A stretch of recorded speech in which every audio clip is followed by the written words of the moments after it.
now? Why did they up the interest rates?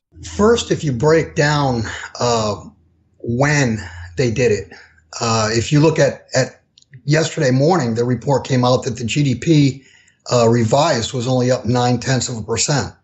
And we know for the last few months that the trade data, our trade deficit is blowing out again. And that's because of a dollar that's too strong. The dollar needs to be weakened, not strengthened. And raising rates is supportive of the dollar, especially when you have, like you said, Japan and other nations with zero or negative interest rates. I wrote back in 2007, 2008, when looking at what was being done, I said no one could be this stupid. And what I was getting at is it was almost policy, and I think it is policy, to collapse the system. And especially now that Donald Trump is in, you've got the deep state wanting to collapse the system, pin the blame on him. You mentioned collapse the system. By raising these rates, we see already that mortgage rates are moving up. And Goldman just came out with a report that Janet Yellen lost control of the markets. Do you think she actually lost control, or this is all being done on purpose? Well, like I said, I think no, we're at a point globally where debt to GDP, debt to anything on a ratio basis is higher than it's ever been in the history of history. We're in the biggest credit debt bubble in all of history. To raise interest rates on top of an overly indebted system is suicide.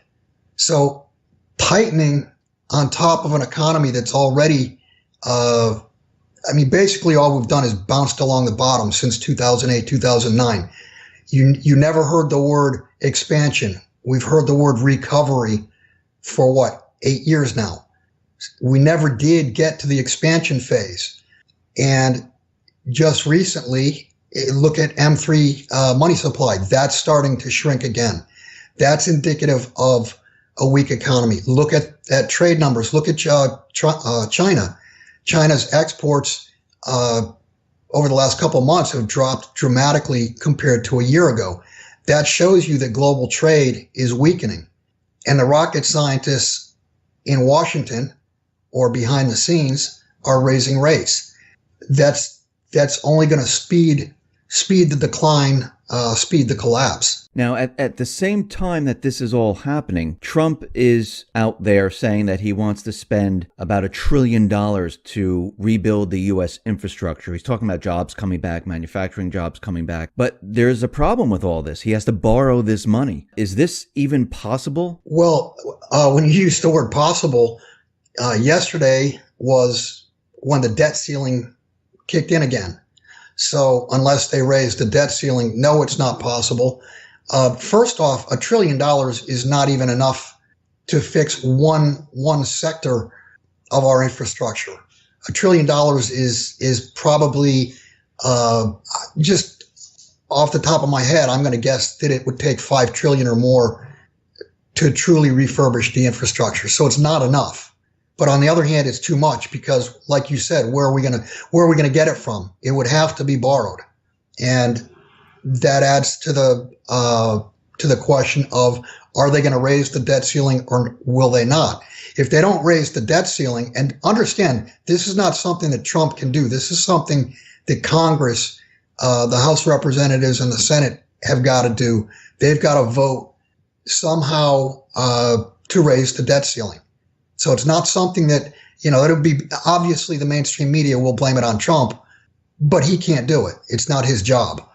He can only sign a bill that is placed in front of him. Even if they raise the debt ceiling, it's only temporary. It's not something where it's going to be, so far we've seen how many temporary times that they've raised the debt ceiling.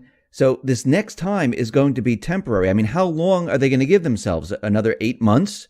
Where does this bring us? It's temporary until they hit the ceiling again. If they raise it $1 trillion, yeah, that would be less than a year because we're borrowing over $1 trillion per year. You've got to understand that the debt ceiling was put in place originally to give comfort to foreign treasury holders that we were not going to become a banana republic and that we were going to be fiscally responsible. And then, of course, it basically turned into a clown-filled circus. Every time they would hit the debt ceiling, they would just raise it. So there really was, and on down the road they went. To the point, at this point, we're over 100% debt to GDP. We're a banana republic. The world is a banana republic. So, like you said, how then do countries respond to the United States when they see the debt continually moving up? I mean, do they say, okay, we lost hope, well, this is no good anymore? What happens at this time? Well, you very well could have, and you probably are already seeing many nations, China included, because you've seen their treasury holdings drop. You could see nations selling treasury debt. Now, having the Federal Reserve as our central bank and the way they work, it looks like they have been purchasing the debt that's been sold. The problem comes about in trade, however, because we trade, we get stuff in and we send dollars overseas. If foreigners all of a sudden say, hey, we want wheat or whatever, just a real good, our trade imbalance will begin to become neutral simply because foreigners are saying we don't want dollars, we want something real. So the amount of imports that the U.S. takes in will probably decline greatly. And that's something that the Federal Reserve can't do. The Fed can't print dollars to buy dollars to keep the confidence up. They can print dollars to buy treasuries, but they can't do it to buy dollars.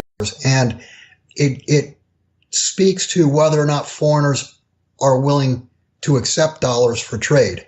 That's where the real problem is. Now, last time we spoke, we talked about the credit markets, and you told us that the credit markets are going to freeze up. And a report came out from UBS, and they wrote the following: our global credit impulse, covering 77% of global GDP, has suddenly collapsed. It's all about China. Without a massive surge in debt creation over and above the prior year, and thus a boost to annual impulse, the global economy virtually always rolls over. And it's starting to sound like that the credit market is starting to roll over and it's starting to tighten, freeze, and it looks like we're going to have problems. I mean, is this what you are seeing right now? Well, Dave, what you just described is a Ponzi scheme.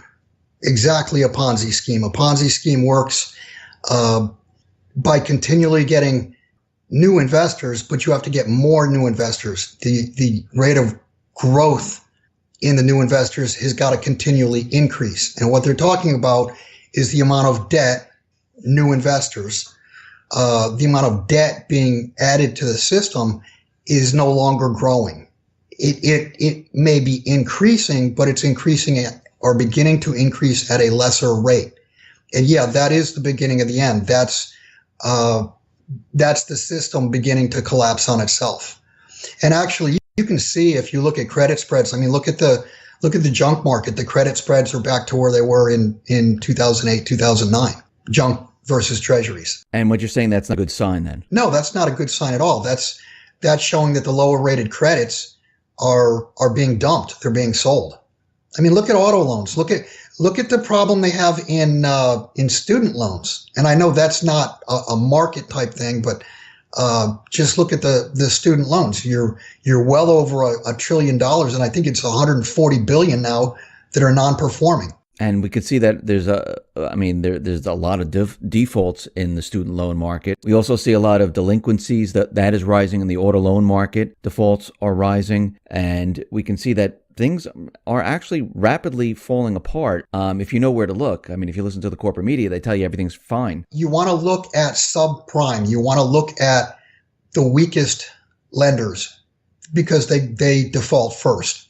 And that's where you can see, I mean, it's obvious, you can see very real and very big problems. Now, we see big problems out in the EU. We see that there are many countries now looking to leave the EU. We see that Theresa May got the green light to invoke Article 50 to leave the EU. We also see that Le Pen is running, and if she wins, they're going to be leaving the EU. I mean, this whole thing's unraveling right now. And if it unravels, how does this affect Europe, United States, Canada, the rest of the world? Well, the biggest thing is it's a currency and a debt event. The vote yesterday in Netherlands, by the way, did not go toward the populace. It went toward in the direction of the globalists. So it looks like Netherlands voted to stay rather than leave.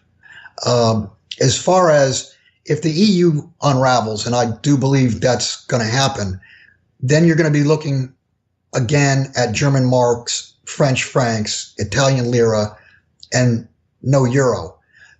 There's a big problem with that, though. Just look at the balance sheet of the EU, or the ECB. That's all euros. How does that balance sheet get unwound? How does it get turned into German marks, French francs, Italian lira, etc.? That's a big problem.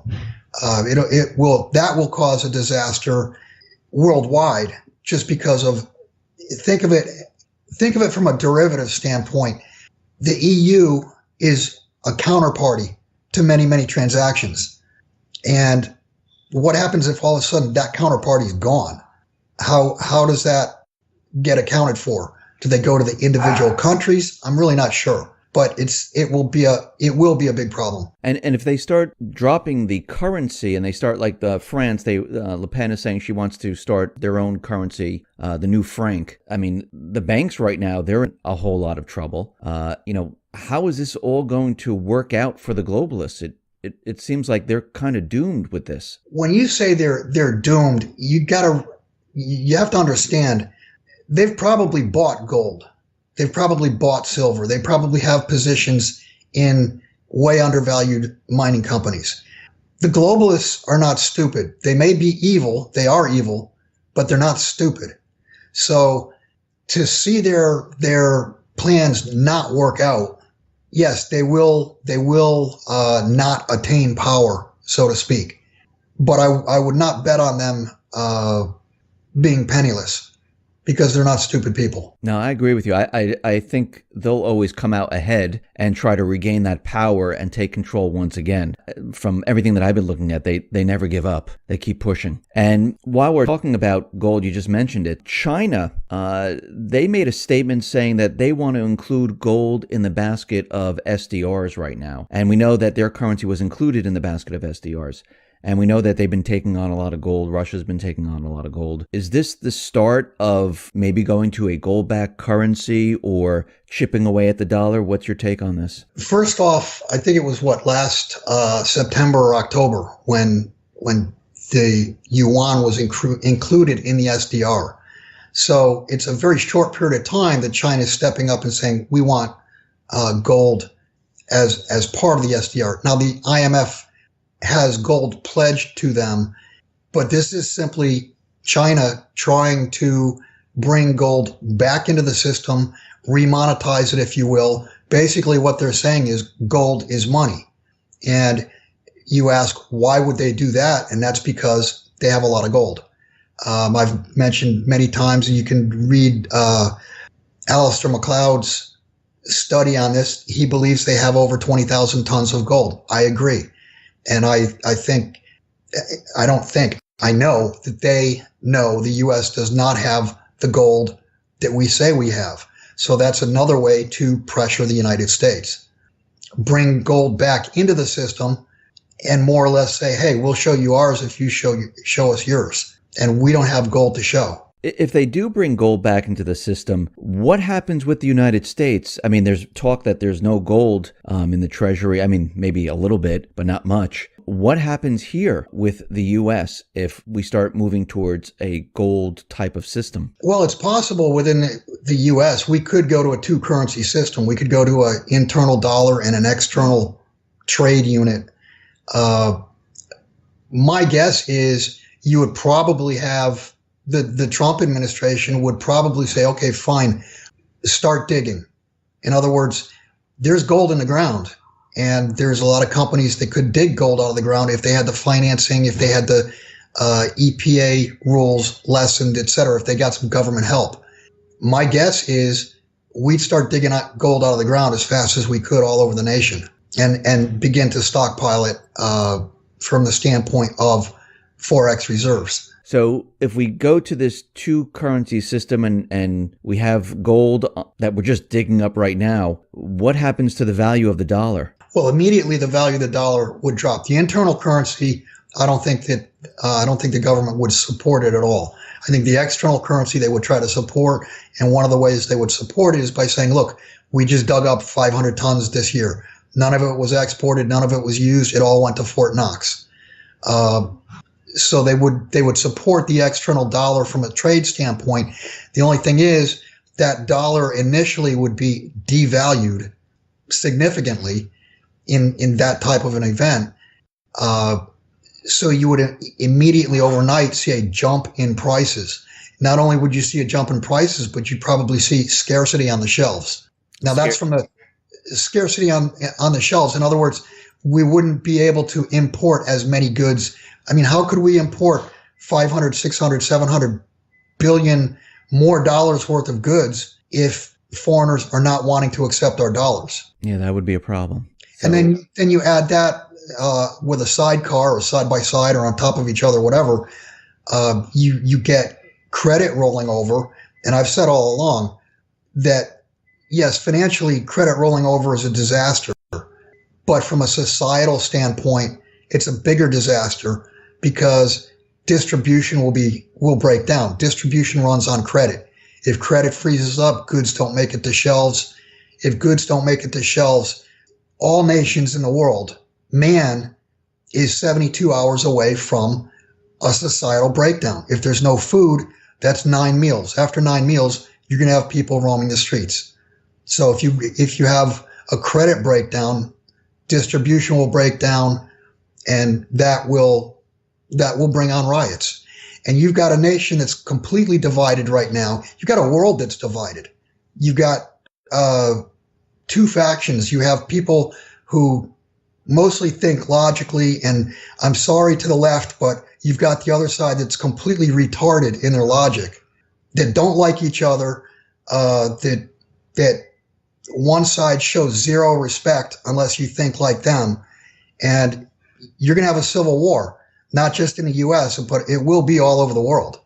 It'll be all over the Western world that has been run on the dollar. When you say civil war and you say there's two factions, are you talking about like the deep state, the neocons, and the other movement, the populist movement that, wants to take the country back? Well, yeah. I mean, you've got the populists, you've got the globalists, the neocons, but just in your own neighborhood, you have people that believe in self-reliance, believe in doing for yourself so that you don't have to accept grant money or free stuff from the government. Then you've got the other side who believe, and these are even the people that work and support themselves, believe that anyone who doesn't, anyone who's unfortunate or anybody who's lazy and not working, whatever, they should be provided for by the government. And you've got a bunch of people that are being provided for by the government that believe that they're entitled to it. So you have, you could split it down the middle, and you could say you have those who believe in self-reliance and those who believe in, if you want to call it communism, socialism, whatever you want to call it, that's an ideological split. Yeah. And let me add one more thing. You've got the debate going on about fake news. You've got CNN, MSNBC, ABC, NBC, CBS. You've got the mainstream media putting out outright bullshit, complete lies, and veiling that in we're the ones telling the truth. And then you've got another faction that think for themselves, can see through it and know that they're lies. So you've got a split there, and it pretty much goes down. It goes down the line of liberal versus conservative, or people who believe in self-reliance versus people who believe in free everything. So that's another thing right there. And that is definitely fanning the flames of anger. And I believe that's on purpose. I think they want a nation that is divided. They don't want a nation that's coming together. And in the beginning, when Trump was running and he was elected, you mentioned the term truth bombs. And we were going to see a lot of these truth bombs come out. And we've seen Trump out there calling the news, fake news or very fake news to CNN. And we see that Trump tweeted out that he was being wiretapped by Obama. Now, of course, the corporate media was out there and they were saying that, where's the evidence? You have produced no evidence, basically calling him a liar. And he's saying that he is ready to present the evidence very, very soon. Do you think when he presents this evidence, because I don't believe he'd make this statement without having something. Neither do I. I think he's got proof. Do you think this is going to shake the world when he presents this? Yeah, absolutely. Any real truth will shake the world, but the bigger the truth and the higher up that truth comes from, the bigger the shake. So yeah, that will shake the world. I mean, can you imagine a president eavesdropping on a candidate from the other party? And as I understand it, Obama has plausible deniability because it was not done by the U.S. I read an article yesterday that this was done via British intelligence, and it was Obama who requested that it be done. So it was done via the back door to give him plausible deniability. But the more truth that comes out, the world is going to shake. One other thing, at the beginning of the year, I mentioned one of the things I thought, because it goes so far over the line, is I thought that pedophilia would come out. There's already been 1,500 arrests nationwide since January 1st. And as of yesterday, I think there was a U.S. senator, a Republican from Oklahoma, that was arrested on pedophilia charges. So whether you're right, left, conservative, liberal, it doesn't matter. Pedophilia crosses the line. And if you get some big name, famous people snared and arrested for pedophilia, that'll shake the world. And it's all about confidence.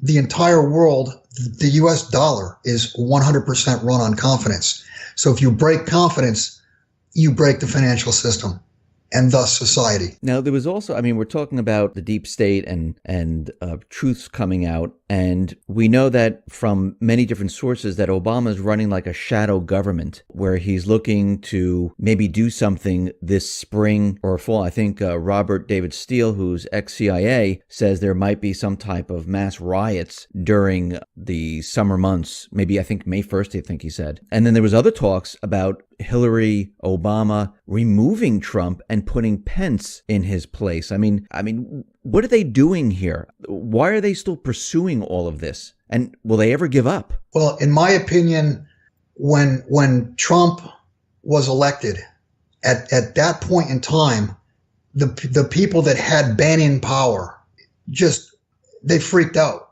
And they freaked out because now Trump has got his own head in the Department of Justice. In other words, Trump has the keys to the kingdom, and he's going to be able to open up closet after closet after closet. And he opens up a closet. Oh, there's another skeleton. Opens up a closet. Oh, there's another skeleton. That's why these people are so freaked out, because there was so much dirt, so much evil done over the last, call it 50 years, that's built up, and it just became the way of life because whoever was in office would never let it be investigated. But now you've got somebody who's an outsider. Now you have somebody who does want to dig for the truth. And they cannot afford for the truth to come out because they'll be disgraced, go to jail, pitchforked, whatever you want to call it. But they'll be out. So what you're saying is that they need to create an event or do something to cover all of this up. What they need to do is they need to get Trump out. And they need to get Trump out, and they need to get somebody in. And whether that's Pence or not, I don't know. But they need to get somebody in who will tell the Attorney General don't investigate this, don't investigate that, et cetera, et cetera. They need one of their own in pulling the strings for cover. So whether they create some type of false flag event, whether they assassinate him, who knows? But they need to get him out because he's digging for the truth. He's a complete wild card as far as they're concerned, and he wants his term, drain the swamp. He wants to drain the swamp. I wanted to go towards what they're doing out in the Middle East, North Korea, Russia, because we can see that not much has changed in that respect where they're still trying to push war. And it seems like they're still pushing their agendas. And I'm talking about the deep state, the neocons. They haven't let up yet. Right. Are they trying to get Trump into a position where he has to deal with a war? It's been my opinion for several years now that no matter who was in office, the system, mathematically, the system's going to collapse. And they need something to cover as to why we had the collapse. And if we had a war, a serious war, they could blame our markets collapsing on the war. It wouldn't be blamed on policy. It would be blamed on what happened between nations. Are we at the point of no return right now? We were at the point of no return back in 2007, 2008, maybe even all the way back to 2001. But from a mathematical standpoint, yeah, there's no way. The debt cannot be paid back. The debt will be defaulted on, whether it's via non-payment of current currency units or the devaluation of current currency units via inflation or hyperinflation. They will either devalue the currency or it'll be an outright default. And that's worldwide. That's not just the US. But that's mathematics. That's no longer Bill Holter's opinion. This is strictly math at this point. Do you think there's a race to see who will bring down the economy first between Trump and the central bankers? I mean, Trump must know because he did make an announcement that the economy is a mess in one of his announcements. Now, do you think he's looking at it saying, okay, there's just no way out of this? And he knows about business. He's been in business. He's, had businesses go bankrupt. So at this point, does he say, okay, I see what they're doing. They're trying to bring down the economy. I need to bring it down my way. There's not so much a race to bring the economy down. There's been a race for years and years of weakening the currencies. So, and Trump has been out front, and Mnuchin, the Treasury Secretary, has talked about we need to devalue the dollar and we need to devalue it because of the trade deficit.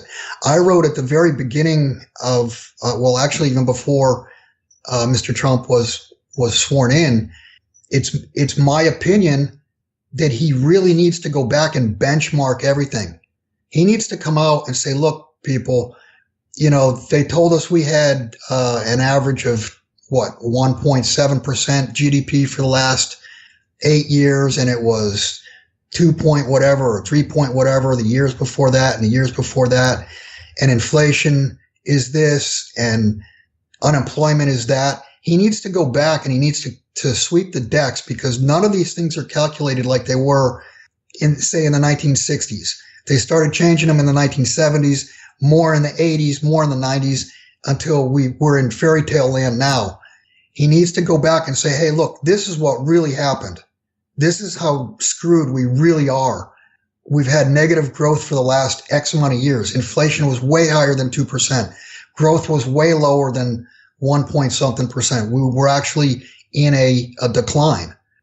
And if you look, I wrote this yesterday, if you look at the 9 trillion or 10 trillion in debt that was added over the last 8 years, if you took that out of GDP, you'd have like a compounded 5% or thereabouts negative growth rate. What is 5% compounded per year for 8 years? It's like, 45, 50%. So people feel the standard of living getting tighter and tighter, and that's because the economy's not doing what we're being told. And it really behooves Trump to come out and say, look, this is the reality. We need to start from a new level with real numbers. I mean, wouldn't this just shock the world? I mean, that we've been lied to. I mean, that would be the biggest truth bomb of all, besides the pedal ring. I mean, that would be a pretty big truth bomb. And yeah, it would shock the world. It would blow up markets. You'd probably see a complete collapse.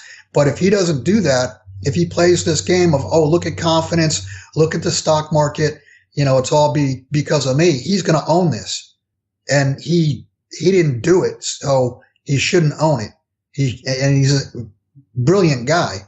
I would think somebody has talked to him and told him, you need to do something like this, because if you don't, you're gonna own the collapse.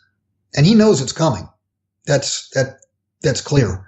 Bill, thank you very much for being on the X22 Report Spotlight. Once again, how can people see your work? You can go to www.jsmindset.com. It's JSMINESET.com. We have it's a split site. One half of the site is public, my work, and then which is 2 or 3 articles a week. And Jim and I do an interview once a week for the subscription side. And if people wanted to get in touch with you about your precious metals, about acquiring precious metals, how can they do that? Just contact me by email. If you could, just put my email at the bottom of the article or tagline. Okay, great. Thank you very much for being on the Spotlight. I really do appreciate it. My pleasure, Dave.